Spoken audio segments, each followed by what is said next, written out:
La cueillette de Pink Lady débute fin octobre et se termine fin novembre. Vous savez, c'est la variété qui reste le plus longtemps sur les arbres.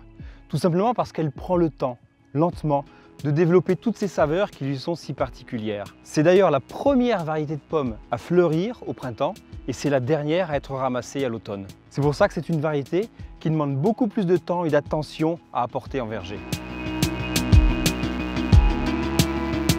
Pour déclencher la cueillette de Pink Lady, il faut réunir plusieurs éléments. Le premier d'entre eux, c'est la couleur.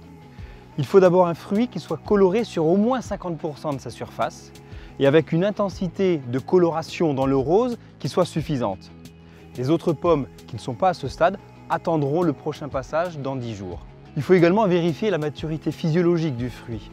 Et ça nécessite des analyses qui sont souvent conduites par les techniciens. Ils mesurent la fermeté du fruit, le taux de sucre dans le fruit et également ils vérifient que l'amidon qui est produit par l'arbre pendant la végétation soit suffisamment transformé en sucre.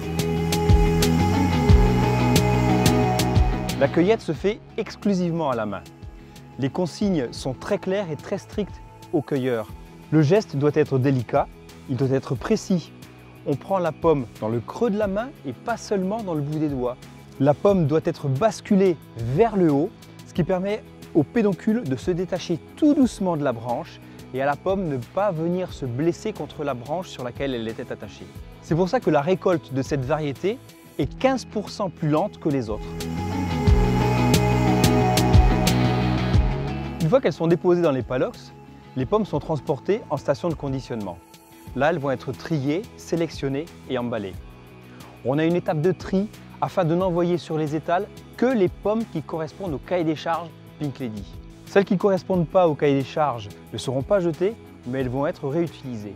Il n'est pas question de gaspiller. Nous mettons tout en œuvre en verger pour que les pommes bénéficient d'un ensoleillement maximum et optimal. Mais toutes les pommes ne sont pas identiques. Les pommes correspondant au cahier des charges le plus exigeant auront la chance de porter la marque Pink Lady. J'estime que ça représente 65 à 70% de ma récolte. Les pommes qui sont plus petites vont être vendues sous la marque Pink Kids à destination des enfants parce qu'elles sont plus adaptées à leurs mains et à leur appétit.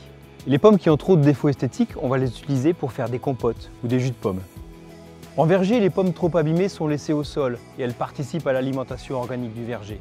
Par contre, en station, ces pommes trop abîmées sont données à des éleveurs camarguais avec lesquels ils vont nourrir leurs chevaux et leurs taureaux. Notre objectif, c'est de valoriser chaque pomme pour éviter tout gaspillage.